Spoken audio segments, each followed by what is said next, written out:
Shalom, selamat malam, Komisi Usia Indah, ama-ama, akung-akung, kita berjumpa lagi malam hari ini. Saya berharap dimanapun ama-ama, akung-akung berada, kiranya Tuhan terus menyertai kita semua. Baik, malam hari ini kita akan beribadah bersama, mari kita mempersiapkan hati dan kehidupan kita. Kita memuji Tuhan, Sang Batu Karang yang teguh itu. Yang menyertai kita, yang menaungi kehidupan kita. Kita bisa berdiri teguh karena ada sandaran kita yang tidak hancur luluh, yakni Kristus, batu karang yang teguh. Kita pujikan pujian KPPK 389, batu karang yang teguh. Tiada landasan lain, hanyalah pada darahnya. Tiada harapan lain, hanya kusandar padanya. Tiada landasan lain, hanyalah pada darahnya. Tiada harapan lain, hanya kusandar padanya. Pada Kristus batu karang ku berdiri tegak teguh, sandaran lain hancur luluh. Awan menutup wajahmu, namun anugerahmu tetap. Meskipun topan menderu, tak akan karam jiwaku.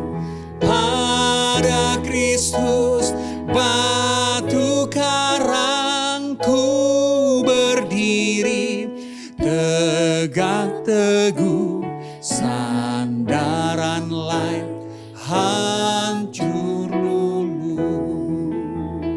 Sandaran lain hancur luluh. Di dalam Kristus, batu karang kita yang teguh itu, kita terus berdiri. Mari kita berdoa. Tuhan, ibadah kami Komisi Usia Indah pada malam hari ini, meskipun lewat online, kiranya Tuhan memberkati dari awal sampai dengan selesai, semuanya bisa berjalan dengan baik. Kami menyerahkan ibadah kami ke dalam tangan Tuhan, Allah yang kami sembah dan Allah yang kami puji. Di dalam nama Yesus kami berdoa. Amin. Ibu bapa, ama-ama, akong-akong, apa yang dapat memisahkan kita dari kasih Kristus? Apakah itu kelaparan, apakah itu ketelanjangan, atau itu aniaya atau penderitaan? Tidak ada. Tidak ada satupun yang dapat memisahkan kita dari kasih Kristus. Tak satu pun. Mari kita pujikan pujian ini. Tak satu pun. Tak satu pun. Apa yang dapat memisahkan kita? Apa yang dapat memisahkanku dari kasih-Mu Tuhan, sahabatku? Kelaparan-Kah, ketelanjangan-Kah, tak satu pun, tak satu pun. Apa yang dapat? Apa yang dapat memisahkanku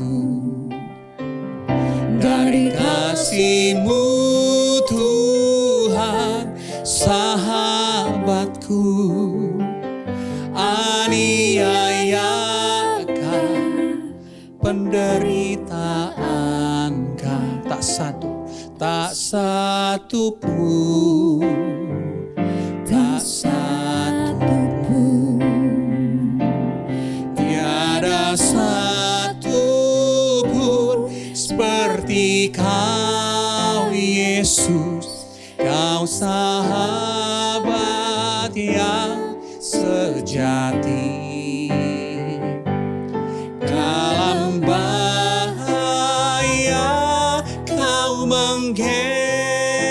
sulungku, Engkau Yesus, sahabatku.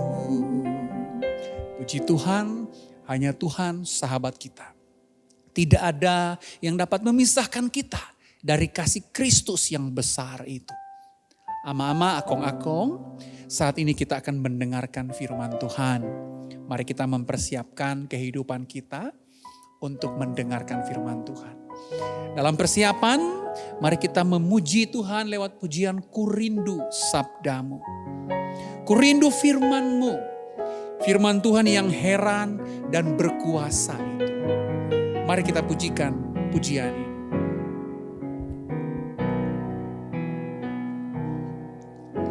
Ku rindu sabdamu, ku rindu firman-Mu, firman Tuhan Yesus yang heran dan berkuasa. Berfirmanlah Tuhan, oleh kuasa Roh-Mu, kepadamu kami berserah. Ku rindu firman, ku rindu sabdamu, ku rindu firman-Mu, firman Tuhan Yesus yang heran dan berkuasa. Berfirmanlah Tuhan, oleh kuasa Roh-Mu, kepadamu kami berserah. Berfirmanlah, berfirmanlah Tuhan, Roh Kudus urapi hamba-Mu.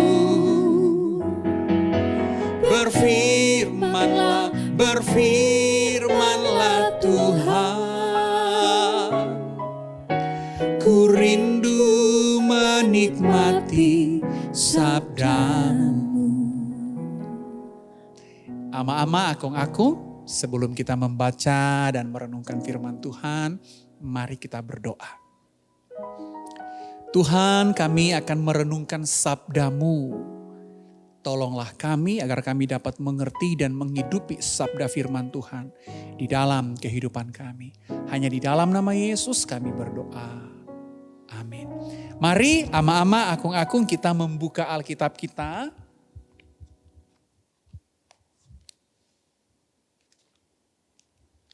Pembacaan kita pada malam hari ini diambil dari Matius pasalnya yang kelima, ayat 10 sampai dengan ayatnya yang ke-12. Sekali lagi, Matius pasal 5 ayat 10 sampai dengan ayatnya yang ke-12. Saya akan membaca bagian ini untuk kita semua, ama-ama, akung-akung boleh memperhatikan di Alkitab masing-masing. Firman Tuhan berbunyi demikian. Berbahagialah orang yang dianiaya oleh sebab kebenaran, karena merekalah yang empunya kerajaan sorga. Berbahagialah kamu jika karena aku kamu dicela dan dianiaya, dan kepadamu difitnahkan segala yang jahat. Bersukacita dan bergembiralah, karena upahmu besar di sorga. Sebab demikian juga telah dianiaya nabi-nabi yang sebelum kamu. Sekian jawab firman Tuhan. Yang disebut berbahagia ialah mereka yang mendengar, melakukan firman Tuhan di dalam kehidupan sehari-hari. Ama-ama, akung-akung, tema firman Tuhan pada malam hari ini berjudul berbahagialah yang dianiaya. Sekali lagi, berbahagialah yang dianiaya. Ama-ama, akung-akung, masih segar dalam ingatan kita beberapa tahun lalu ketika Gubernur Jakarta dipimpin oleh Pak Ahok. Ada banyak sekali terobosan yang dia lakukan, berbagai sistem yang dia buat dengan satu maksud, supaya para koruptor tidak bisa melakukan korupsi. Mati-matian Ahok berusaha supaya para koruptor yang biasa mengambil uang negara tidak bisa mengambil lagi uang-uang tersebut. Banyak orang yang mendukung Ahok. Banyak pula yang membenci Ahok. Nah, ibu bapak, ama-ama, akung-akung, banyak orang yang membenci Ahok bukan karena kinerja Ahok itu buruk sebagai gubernur. Tetapi justru karena Ahok melakukan banyak gebrakan-gebrakan yang baik, banyak sistem-sistem yang baik dibangun untuk menjaga pengawasan terhadap pengeluaran uang. Atau sistem-sistem yang penuh dengan korupsi, kolusi, dan nepotisme. Bahkan ketika Ahok sudah dipenjarakan, dia keluar dari penjara, Pertamina ambil lagi Ahok. Kenapa Ahok lagi diambil? Karena mereka tahu dia bekerja dengan baik. Banyak sekali orang yang mencari kesalahan Ahok. Semua orang berusaha, banyak orang berusaha untuk mencari kesalahan Ahok dengan satu tujuan. Apa tujuan itu? Supaya melengsarkan Ahok dari jabatannya sebagai gubernur. Ama-ama, akung-akung yang diberkati Tuhan, tidak jarang kita menjumpai dalam kehidupan kita, ada orang yang melakukan hal yang benar, hal yang betul, itu malah dibantai, itu malah dalam artian dibantai secara metafora, dihina, dicela, dianiaya bahkan. Bahkan ini mungkin terjadi dalam kehidupan sebagai orang-orang Kristen. Atau kita tahu mungkin ada saudara-saudara yang kita kasihi, yang karena melakukan hal yang baik, malah mendapat banyak tantangan. Malah dihambat, malah dicela, malah difitnah dan lain sebagainya. Atau mungkin kita sudah melakukan hal yang baik. Kita sudah melakukan hal yang benar. Malah kita dibenci, bahkan kita ada yang difitnah, ada yang dianiaya. Nah, kondisi seperti ini, ketika kita sudah melakukan hal yang baik, kemudian kita difitnah, kita dicela, kita dianiaya, itu kadang-kadang membuat kita kecewa. Tuhan, saya kan sudah buat ini benar loh. Tetapi banyak yang tidak suka dengan kita. Kita sudah melakukan hal yang benar, hal yang adil loh Tuhan. Sesuai dengan firman Tuhan loh. Tapi kok masih banyak yang cari-cari kesalahan. Masih banyak yang fitnah Tuhan. Masih banyak yang benci. Bahkan di beberapa tempat ada yang dianiaya. Akhirnya kita merasa kecewa dan menyesal. Ama-ama, akung-akung yang diberkati Tuhan, yang menarik dari firman Tuhan malam hari ini adalah firman Tuhan memberikan kepada kita sudut pandang yang berbeda mengenai penganiayaan. Tuhan mengatakan demikian. Kalau kamu dianiaya karena membuat atau melakukan atau mengerjakan sesuatu yang benar, kemudian ada yang menganiaya kamu, maka berbahagialah kamu. Dalam Matius pasal 5 ayat 10 Tuhan Yesus ngomong demikian. Berbahagialah orang yang dianiaya oleh sebab kebenaran, karena mereka yang mempunyai kerajaan sorga. Jika kita sudah melakukan hal yang benar, namun kita dibenci, namun kita difitnah, kita harus berbahagia loh. Tuhan minta kita berbahagia. Mengapa? Karena hanya mereka yang setia melakukan kebenaran, kepada mereka lah dipersiapkan kerajaan sorga. Hanya orang-orang yang bertahan melakukan kebenaran. Sekali lagi hanya orang-orang yang bertahan melakukan kebenaran firman Tuhan.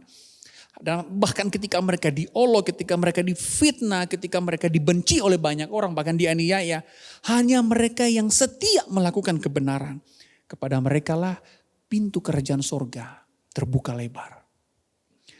Ya saudaraku yang diberkati Tuhan, ama-ama, akung-akung, mengikuti Yesus itu banyak membuat orang membenci kita. Mengapa? Karena orang yang sungguh-sungguh mengikuti Yesus, sungguh-sungguh menghidupi firman Tuhan yang Yesus ajarkan, itu tindakannya itu selalu dia usahakan melakukan tindakan-tindakan yang benar. Bahkan ketika dia difitnah, dia dicela, dia mungkin dibicarakan di belakang, dia mungkin dianiaya. Tapi ketika dia terus melakukan itu, disitulah kita menemukan bahwa diri kita setia melakukan kebenaran. Justru di saat kita setia, disitulah kita betul-betul meneladani Yesus dengan setia. Ama-ama, akung-akung yang diberkati Tuhan, bukankah Yesus juga dibenci oleh banyak orang. Banyak yang benci, yang tidak suka sama Tuhan Yesus. Bukankah Yesus juga menerima celaan? Bukankah Yesus juga menerima fitnaan? Nah, apa yang Yesus lakukan sehingga dia menerima semua ini? Karena Yesus mengajarkan dan menghidupi kebenaran. Bagi banyak orang kebenaran itu menyakitkan. Bagi banyak orang kebenaran itu menyinggung perasaan kenyamanan aku nih. Aku tersinggung. Karena kebenaran memang mengubah sesuatu yang salah menjadi benar dan itu tidak mudah. Bagi banyak orang kebenaran itu menelanjangi perbuatan-perbuatan kotor mereka. Bagi banyak orang kebenaran itu sakit kalau diterima. Tersinggung kalau disampaikan. Sehingga tidak jarang Bapak Ibu, ama-ama, akung-akung, mereka yang menyampaikan kebenaran tidak jarang dibenci, dicela, dimusuhi dan lain sebagainya. Namun Yesus berkata berbahagialah. Berbahagialah jika kamu dianiaya karena kebenaran. Mengapa? Mengapa berbahagia? Karena hanya mereka yang setia hidup dalam kebenaran layak mendapatkan tempat dalam kerajaan sorga. Hanya mereka yang betul-betul memiliki kesetiaan iman kepada Yesus untuk hidup dalam kebenaran, sorga terbuka menyambut mereka. Jika ada orang yang memfitnah, jika ada orang yang mencela bahkan menganiaya kita, karena kita setia kepada Yesus, maka berbahagialah.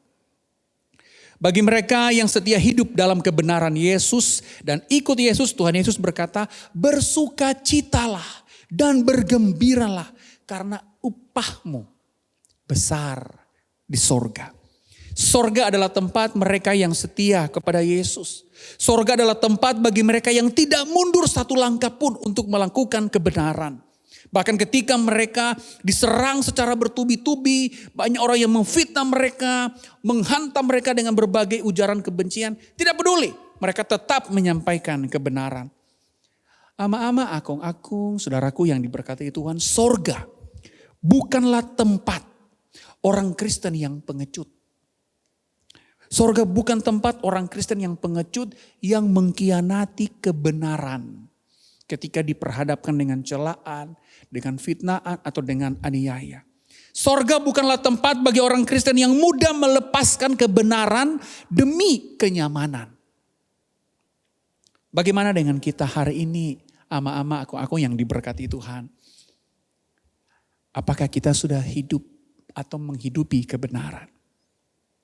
Dan kemudian apakah kita hari ini sudah diperhadapkan dengan celaan, fitnaan, aniaya?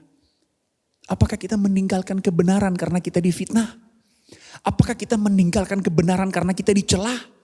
Apakah kita meninggalkan kebenaran karena kita dimusuhi banyak orang?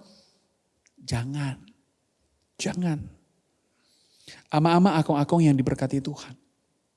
Pada saat ini saya mengajak kita semua. Mari kita melakukan menghidupi kebenaran. Ada banyak orang yang memilih kenyamanan daripada kebenaran karena takut difitnah lah, takut dicela, takut dianiaya dan lain sebagainya. Namun kita berbeda. Meskipun jalan menuju sorga mungkin seperti sebuah jalan yang sangat berliku-liku.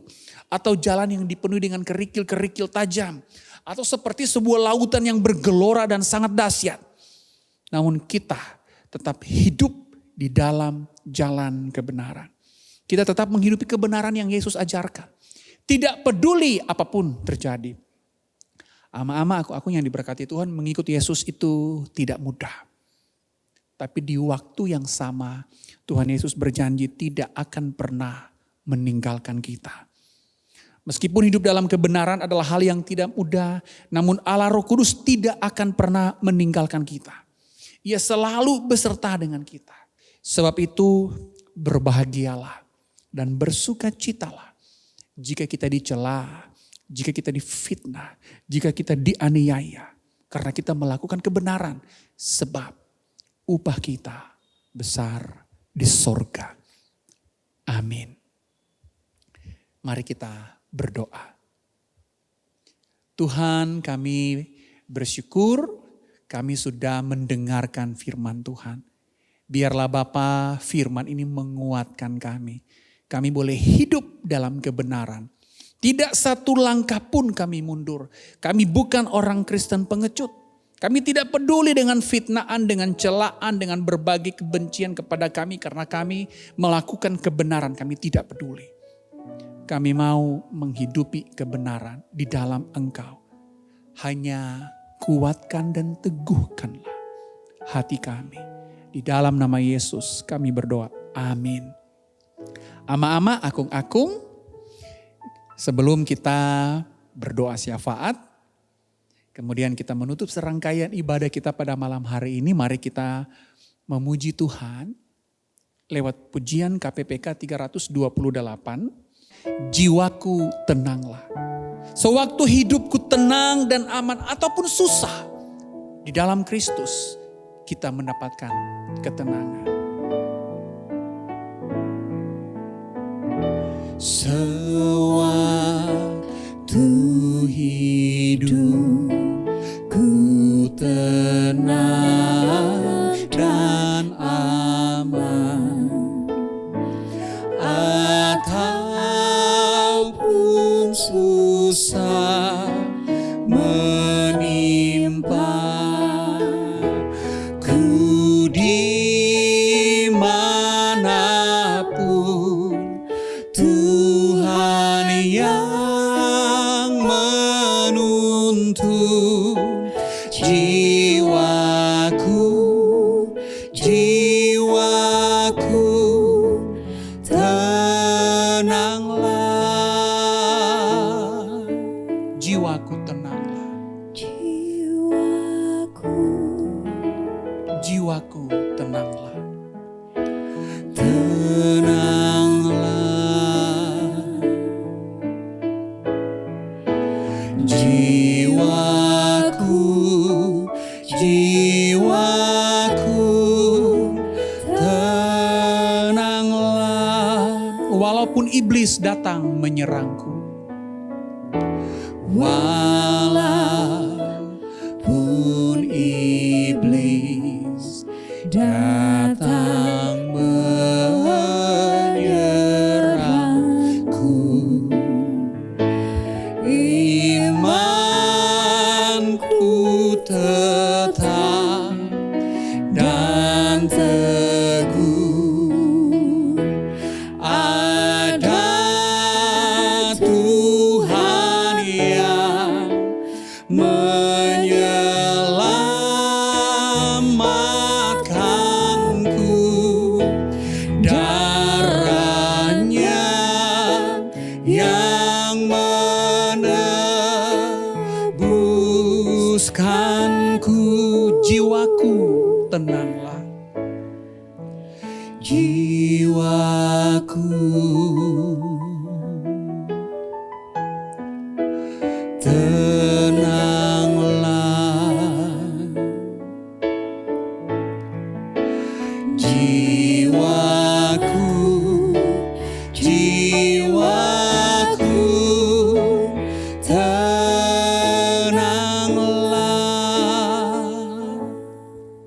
Mari kita berdoa. Bapa, kami bersyukur untuk kesempatan demi kesempatan yang Tuhan berikan kepada kami. Di mana kami masih boleh membawa kehidupan kami kepada Engkau lewat suatu ibadah. Firman-Mu menguatkan kami bahwa meskipun banyak orang yang membenci kami, meskipun banyak orang yang memfitnah kami, bahkan ketika kami dianiaya karena kami melakukan kebenaran, kami tetap berbahagia di dalam Engkau. Tidak satu langkah pun membuat kami mundur, membuat kami takut, membuat kami gentar, karena kami melakukan kebenaran. Biarkan berbagai fitnaan, berbagai celah, berbagai aniaya kami terima. Namun di dalam Engkau kehidupan kami tersembunyi dengan aman dan rapat. Karena Engkau Allah yang besar, yang selalu beserta dengan kami. Pimpin terus kehidupan kami, kehidupan ama-ama, akung-akung. Apapun pergumulan kami Tuhan. Ada yang bergumul dengan kesehatan. Kiranya Tuhan memberkati, memberikan kekuatan. Setiap usaha medis yang dilakukan boleh berjalan dengan baik. Karena kami percaya Engkau Allah yang Maha Penyembuh. Karena itu kami meminta kesembuhan dari Engkau. Berbagai pergumulan yang lain, kami mau menyerahkan kepada Tuhan apapun itu. Kondisi fisik yang mulai menurun, usaha yang tidak berjalan dengan lancar, kiranya Tuhan bekerja. Berkatilah ya Bapa setiap usaha, setiap pekerjaan. Kami berdoa meskipun usia kami boleh semakin bertambah. Usia kami semakin menua, fisik kami semakin menurun. Namun kami terus setia kepada Engkau. Badan kami boleh melemah, namun iman kami terus kuat bertumbuh kepada Engkau, Kristus, Allah kami yang besar dan agung itu. Terima kasih Bapa. Kami menyerahkan seluruh jemaat komisi Usia Indah ke dalam tangan Tuhan. Biar Tuhan terus sertai dan pelihara. Kami telah menyelesaikan serangkaian ibadah. Karena itu biarlah berkat dari Allah Bapa, kasih karunia dari Tuhan Yesus Kristus, dan penyertaan yang sempurna dari Allah Roh Kudus menjadi bagian kami semua.